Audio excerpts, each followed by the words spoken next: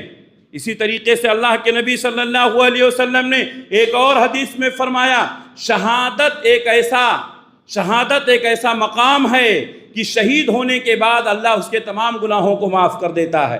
اسی لیے کوئی بھی مرنے والا جنت میں جاتا ہے تو پھر دوبارہ دنیا میں آنے کی تمنا نہیں کرتا ہے سوائے شہید کے۔ پیارے نبی صلی اللہ علیہ وسلم نے فرمایا، شہید ایک بار شہید ہو کر کے جنت میں جاتا ہے تو اس کی خواہش ہوتی ہے کہ وہ دوبارہ دنیا میں جائے، پھر شہید ہو، پھر دنیا میں جائے، پھر شہید ہو۔ اللہ کے نبی صلی اللہ علیہ وسلم نے خود ارادہ کیا، میں چاہتا ہوں میں اللہ کے راستے میں قتل کیا جاؤں، پھر زندہ کیا جاؤں، پھر قتل کیا جاؤں، پھر زندہ کیا جاؤں، پھر قتل کیا جاؤں۔ شہادت کا مقام بہت اونچا ہے میرے بھائیوں، لیکن شہید کا سارا گناہ معاف کر دیا جاتا ہے۔ پیارے نبی نے فرمایا، شہادت اتنا اونچا مقام ہے، شہید ہونے والا بھی اگر وہ کسی سے قرض لیا ہے تو قرض معاف نہیں ہوتا، قرض معاف نہیں ہوتا ہے۔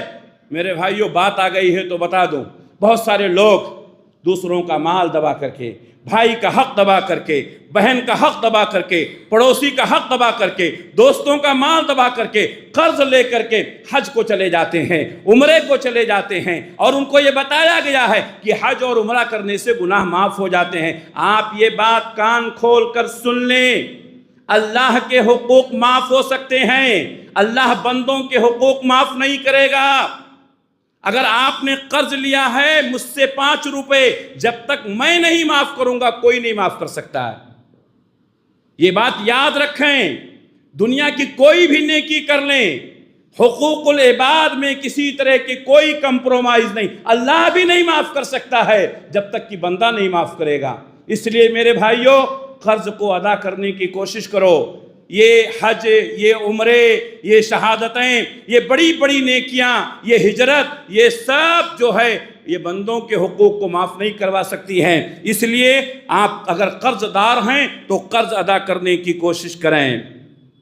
بہت سارے لوگ طاقت ہونے کے باوجود، استطاعت ہونے کے باوجود قرض والے کا قرض نہیں دیتے ہیں۔ پیارے نبی نے فرمایا، مطل الغنی ظلم، صحیح بخاری سے مسلم کی حدیث ہے، مالدار کا ٹال مٹول کرنا، سامنے والے کو پریشان کرنا، حیثیت ہونے کے باوجود بھی نہ دینا، آپ نے فرمایا ظلم ہے یہ، اور ظلم کا انجام تو آپ جانتے ہیں، کئی مرتبہ ظلم کے بارے میں گفتگو ہو چکی ہے۔